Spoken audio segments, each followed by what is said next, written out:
They lied to you. They told you that you had to choose. Either you are an athlete, military discipline, execution, David Goggins, or you are an artist, chaos, emotion, pure creativity. If you try to be one, you kill the other. This is why most entrepreneurs stagnate. They are either dreamers without action or workaholics without vision. But neuroscience today proves that this fracture is a myth. Worse, it's a neurological error that costs you your potential. We will see how to merge these two brains to achieve integrated mastery. It's not just about your business or your professional life, but about finding a deep meaning, the meaning that allows you to last in the long term, well beyond the simple pursuits of money, empty relationships, or the attention of others. Steven Pressfield wrote in The War of Art, "The most important thing about art is work. Nothing else matters except sitting down every day and trying." Sounds like a quote from an athlete, doesn't it? That's because fundamentally, things are not so different. I've practiced both my whole life, and the lessons from one have always helped me go further in the other. Yet, we are presented with a total fracture between these two worlds. On one side, the athlete camp. Think of David Goggins, Conor McGregor or Jocko Willink. Military disciplined, iron mindset, pure action.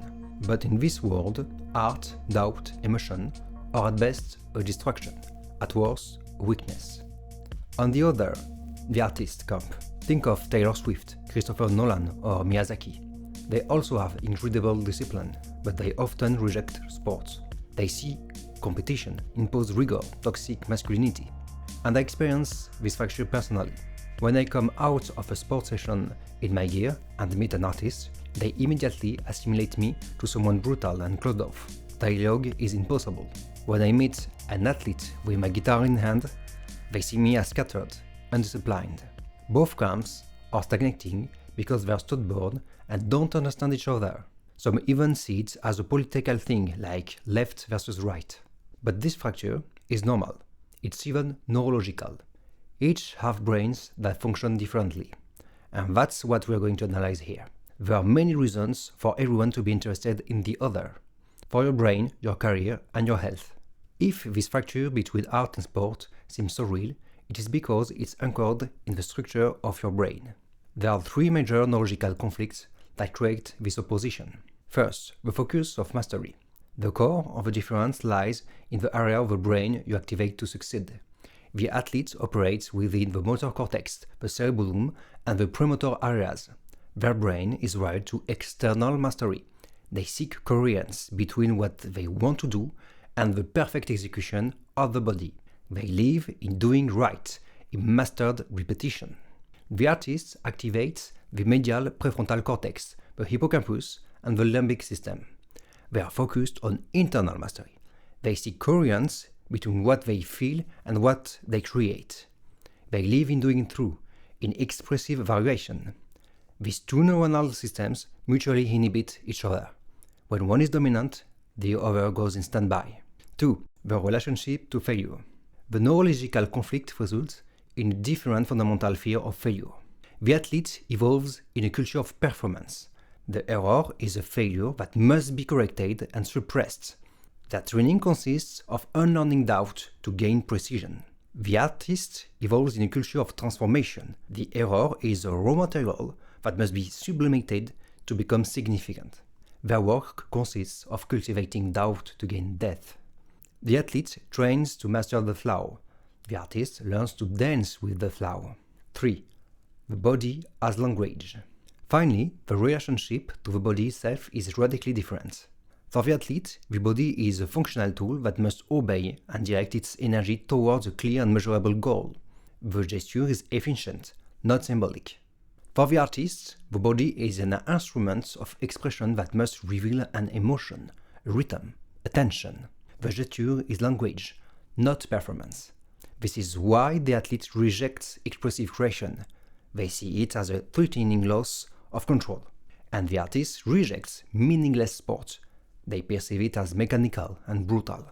The key to going beyond this stagnation is therefore to build neuronal bridges to synchronize these two systems. This fracture that we have just analyzed is not just a cultural opposition. It is a civil war in your cortex, led by two modes of operation that science calls neural networks. The first is the default mode network, DMN. This is the default mode of your brain, the one that activates when you are not doing anything specific. It is driven by regions like the medial prefrontal cortex and the precuneus. The DMN is the seat of creativity, introspection, future imagination, and self-reflection. It is the artist's brain. It dreams, it seeks meaning, it creates language and vision. It excels in divergence. The second is the task-positive network, TPN. This is the one you activate to execute a precise action. It mobilizes the lateral prefrontal cortex and the parietal lobe. The TPN is the engine of concentration, directed attention, calculation, and problem solving. It is the athlete's brain. It measures, it executes, it resists distraction, it excels in convergence. The problem is that these two networks are naturally anticorrelated. When one activates, the other goes into standby. You are either dreaming or doing. And this has been proven in several studies like this one. Basically, the artist hits the imagination accelerator. The athlete holds the wheel of execution. If you don't have both, you either crash into a wall or you stay in neutral. So, the state of superior mastery is when we force these networks to cooperate. When we combine art and sport, the brain builds neuronal bridges between these two opposing systems. Neuroscientists speak of cross-network coupling, and we also have studies that show this. In short, your brain stops choosing and starts connecting. The cerebellum, the motor coordination center, becomes more connected to the prefrontal cortex for creative planning. The striatum, about habits and repetition, communicates better with the limbic system, about emotion and pleasure.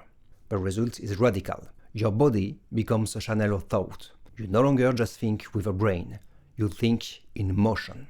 This is what we observe in masters who have achieved this integration. Virtuoso musicians who improvise have a motor cortex as active as an elite athlete.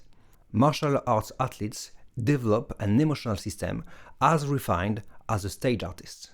Dancers or creative athletes combine motor discipline and expressive freedom. By fusing art and sport, you develop an integrated brain where the body acts while the mind remains free. You gain more frequent access to conscious flow. The artist without discipline remains blocked in potentiality. The athlete without expression remains blocked in performance. But the ones who unite the two become limitless. And who are those who combine the two with real results? Entrepreneurs. The greatest entrepreneurs, those who build powerful, lasting and inspiring things, are those who have managed to unite the artists and the athletes within them. Being an entrepreneur is not about choosing, it's about synchronizing the two. Art is your spirit, sport is your body, business is your leverage. The entrepreneur is not a third category. He is the one who builds the system so that his art and his discipline generate value for the world, not just for himself. The creative mode serves to imagine and give meaning, while the discipline mode serves to structure and execute. When these two networks synchronize, you become capable of creating original systems and executing them until the concrete results. For those who know Nassim Taleb's book Anti-Fragile, which talks about how to apprehend chaos to adapt to everything, but who comes from the world of finance, it's literally the same thing, but for your brain, an anti-fragile brain. This fusion is what creates lasting wealth. The artist alone inspires without building. The athlete alone builds without innovating. The entrepreneur artist-athlete create a vision and make it profitable. And it is validated by neuroeconomics. As stated in this study, successful entrepreneurs show strong activity in the ventromedial prefrontal cortex, the part about intuition or opportunities, combined with high dopaminergic resilience. In other words, they know how to perceive meaning when others only see effort, and maintain effort until meaning becomes results. This Georgetown University article explains it very well. Again, to put it simply, this mixture activates a rare circuit, the dopaminergic mission circuit. This is what allows some people to work 14 hours a day without burnout. Their effort has a real meaning, and the result is holistic mastery. Your progression can be visualized as a triangle of mastery. At the top, you create. At the base, you structure and perform. When these 3 points are active, you orchestrate your energy, your meaning, and your money. Neurologically, you achieve complete coherence. The body provides the energy, the mind structures the system, and the heart gives the direction. You move from the pattern I want to make money to be free to I create value and money becomes an amplifier of my freedom. True wealth is when your art becomes your sport. Now that you understand neurological coherence, you must train it. What follows is not theory. It is the 3-phase system that will take you from intention to lasting impact. Phase 1. Sacred discipline. The first transformation is to move from the inspired creator to the disciplined practitioner. As Steven Pressfield said in his book, The War of Art, the amateur waits for inspiration. The professional sits down and does the work. You no longer depend on motivation. You create the condition for progress. Your challenge. Learn to do even when you don't feel like it. Not to suffer, but to become reliable to yourself. Name the resistance. Every time you procrastinate, you must note what you're running away from. Writing, filming yourself, proposing, selling. It is not a barrier, it is a compass. You must confront this resistance. For me, it was turning the camera. Then, create your dojo. Your desk, your notebook, your Google Drive is your battleground. Enter the ritual like an athlete putting on their kimono. Plan the courage. Block a non-negotiable time slot each day for your sacred work. Even 60 minutes a day is 300 hours a year of war won. Also, work without expectation. You're not trying to succeed, you're trying to show up. Inspiration comes for those who are already breathing. Every morning, do a fixed block of creation and anchor yourself with this phrase. I do not negotiate with resistance. I show that I am here. Then, phase 2, living learning. Once the discipline is installed, you enter the dance of progression. You move from hardening to fluidity. You're no longer fighting against failure, but you're using it. This is what chess master and martial artist Josh Waitzkin wrote in his book, The Art of Learning. Excellence is not the absence of error. It is the fine awareness of the moment it appears. Your challenge. Learn to transform every mistake into conscious learning and train yourself to learn. Progress by micro-adjustments. Seek 1% improvement per day, not immediate perfection. For example, for each video, work on vocal angle, look, a controlled silence.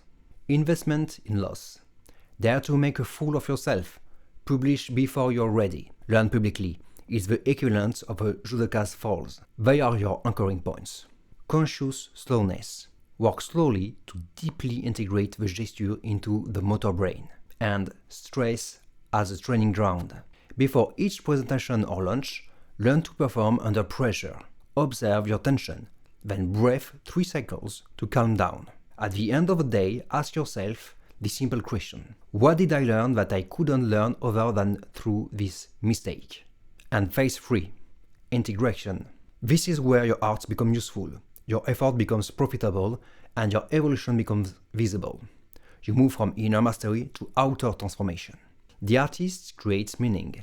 The athlete repeats the gesture. The entrepreneur orchestrates both to create value. Your challenge. Transform your process into a system and your system into a value offering. Transform your practice into an asset. What you do every day, writing, training, photography, becomes content, method, or service. Your own process becomes your product. Create by cycles. Advance seasons like an athlete. Plan creation sprints of 4 or 6 weeks with a clear deliverable. Measure meanings. With each monthly review, ask yourself, what did I bring to home? Why does it matter? Money is a consequence, not a compass. Create this simple loop. I practice, I observe, I teach, I sell. Okay, in each cycle, you tame the resistance, you refine your gesture, and you materialize value. The more you loop, the more you grow internally and externally. The war of art forges your consistency. The art of learning teaches you fluidity. Your system, art plus sport, gives you direction. When you practice all 3, you become both a disciplined creator, a conscious athlete, and an aligned entrepreneur. And above all, you develop an inner strength that naturally produces external results. You have no limits in what you can achieve. You now have proof that this structure is a myth. The real question is, are you ready to build the bridges? Share your experience in the comments. It will help everyone who have a different path. I hope you like it. If so, subscribe and like. And I see you in the next video.